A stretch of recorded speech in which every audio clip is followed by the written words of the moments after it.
Restez informés chaque jour avec Scoop FM. Désormais, suivez nos journaux sur nos chaînes partenaires à Lubumbashi sur Sky Radio, la 97.7 MHz, à 6h, 9h, 12h, 15h, 19h et 21h.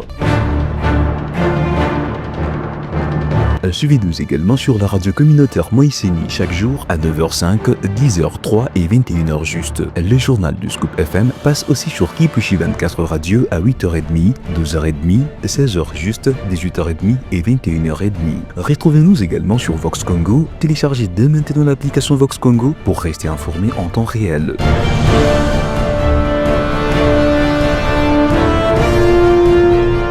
Scoop FM, suivez-nous sur notre page Facebook et sur notre chaîne YouTube pour tout savoir sur l'actualité locale, provinciale, nationale et internationale. Scoop FM, la neutralité réelle. La neutralité réelle.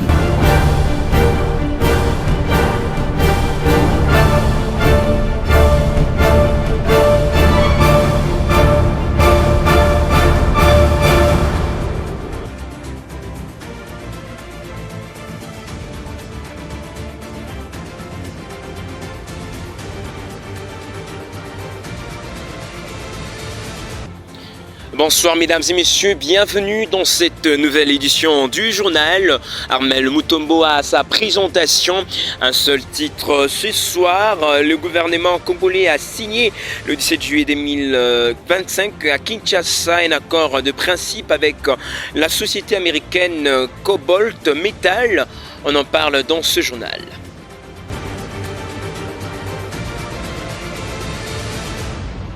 Encore une fois, mesdames et messieurs, bienvenue dans cette nouvelle édition du journal.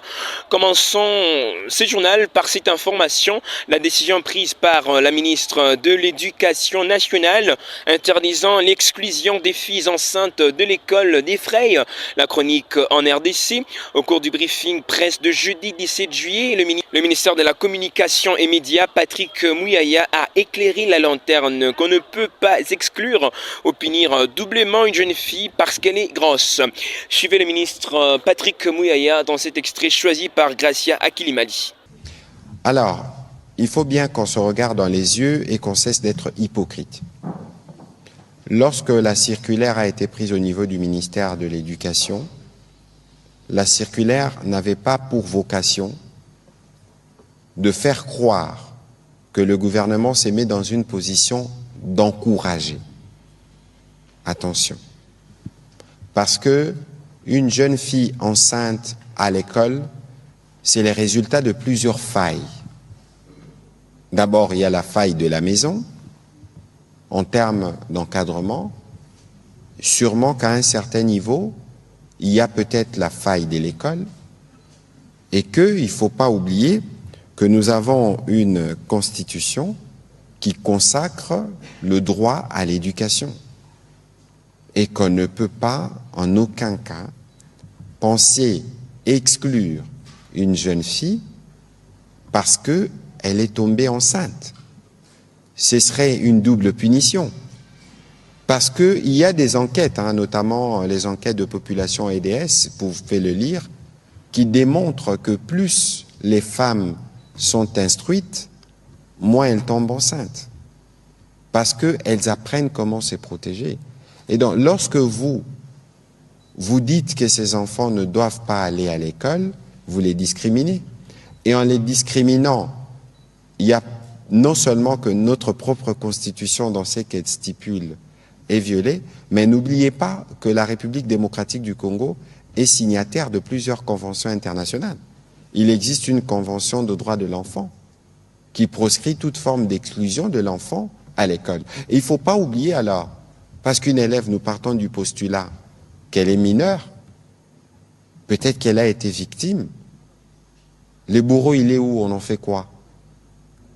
Le bourreau, là, qui est derrière cette grossesse. Alors, je veux bien comprendre les positions idéologiques de l'Église, mais ici, il faut faire attention. Parce qu'aujourd'hui, à la différence de notre époque où nous n'avions que le ZRT, il faut admettre que nos enfants ont accès à une masse d'informations en même temps. Ce n'est pas seulement les réseaux sociaux, mais c'est aussi toutes les chaînes qu'il y a avec les différents télédistributeurs que nous avons. Mesdames et messieurs, comme annoncé au sommaire, le gouvernement congolais a signé le 17 juillet 2025 à Kinshasa un accord de principe avec la société américaine Cobalt Metal. La signature de cet accord entre le ministre congolais des Mines Kizito Pakabomba et le directeur général Cobalt Metal en RDC, Benjamin Katabuka, a eu lieu en présence du président de la République, Félix Tshisekedi. Gracia Akilima lui nous en dit plus. Ce partenariat stratégique vise à renforcer l'implication des investisseurs américains dans l'exploitation responsable et technologiquement avancée des ressources minières congolaises. En s'exprimant au nom de Cobalt Metal, Benjamin Katabuka a salué cet engagement qu'il inscrit dans le cadre des relations bilatérales entre les deux pays. À l'en croire, l'accord prévoit 3 axes d'intervention majeurs, à savoir la numérisation de données géologiques congolaises afin de rendre plus accessibles et attractives pour les investisseurs. À l'exploitation minière assistée par des technologies de pointe, notamment l'intelligence artificielle et le développement d'un projet de lithium à Manono dans la province du Tanganyika. Il a souligné que la RDC regorge de données géologiques inexploitables, un vide que Cobalt Metal souhaite combler en finançant leur digitalisation grâce à l'expertise et à la technologie américaine. Par ailleurs, Cobalt Metal attend inscrire son action dans une logique de développement inclusif avec objectif d'impliquer le Congolais à tous les niveaux, notamment à travers la formation, l'emploi, des rémunérations décentes et la contribution aux infrastructures locales. Et puis, autre actualité, la ministre des Affaires étrangères, Thérèse Kayikwamba, a convoqué le jeudi 17 juillet 2025 l'ambassadeur de la République d'Ouganda accrédité à Kinshasa. Cette convocation fait suite à la réouverture unilatérale des postes frontaliers des Bunagana et Ishasha par le gouvernement ougandais. Mesdames et messieurs, avant de mettre un terme à ce journal, place à la revue de presse. Bonjour, bienvenue à cette revue de presse. Aujourd'hui, nous l'ouvrons par ces titres de artenc.cd. Affaire maintien des filles enceintes à l'école, Patrick Muyaya appelle les professionnels de médias à éviter toute stigmatisation. La décision prise par la ministre de l'Éducation nationale interdisant l'exclusion des filles enceintes dans les écoles suscite un débat parfois déviant dans la presse congolaise. Intervenant à l'occasion de la matinée des socialisations sur l'agenda Femmes, Paix et Sécurité organisée par l'ONU Femmes et l'ambassade de Norvège en RDC, mercredi 16 juillet 2025, le ministre de la Communication et Médias Patrick Muyaya a appelé les professionnels des médias à éviter toute stigmatisation, à promouvoir à travers leur production un environnement propice à une éducation sans tabou sur la sexualité, la santé reproductive et les comportements à risque. Dans la même veine, Patrick Muyaya a par ailleurs plaidé pour une approche fondée sur les dialogues, l'éducation et la responsabilité collective. Il a souligné que les grossesses précoces révèlent souvent des failles dans l'éducation familiale et dans l'encadrement scolaire. Le ministre de la Communication et Médias a en outre révélé que de nombreuses écoles, en particulier celles sous gestion conventionnée, catholique ou protestante, restent peu disposées à aborder les questions liées à la sexualité, alors que les jeunes y sont exposés très tôt via Internet et les réseaux sociaux. A-t-on lu sur ces médias en ligne?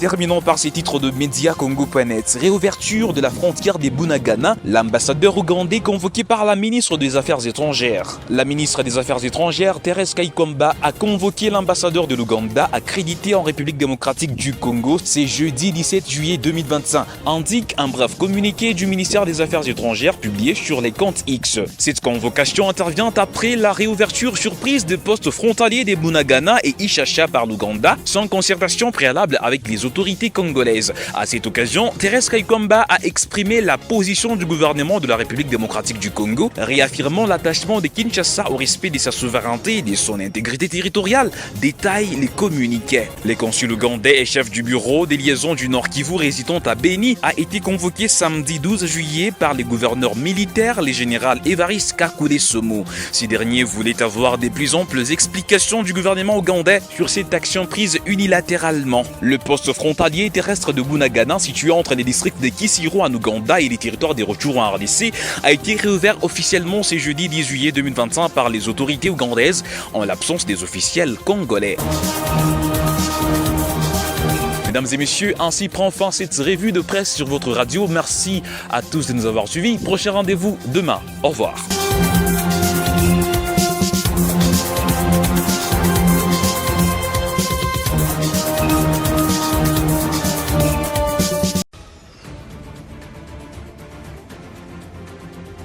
Encore une fois, mesdames et messieurs, merci de nous avoir suivis. C'était Armel Mutombo à la présentation sous la coordination de Christian Mouchampa. Merci à toute l'équipe des Scoop FM. On se retrouve demain pour une nouvelle session d'information. D'ici là, portez-vous bien.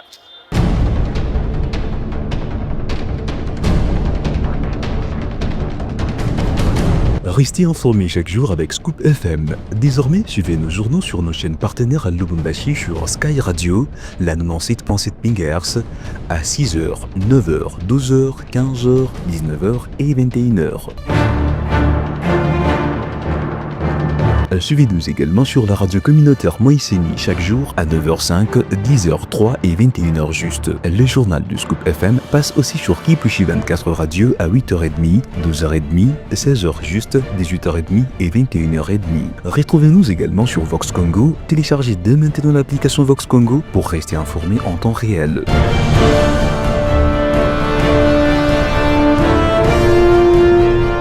Scoop FM, suivez-nous sur notre page Facebook et sur notre chaîne YouTube pour tout savoir sur l'actualité locale, provinciale, nationale et internationale. Scoop FM, la neutralité réelle.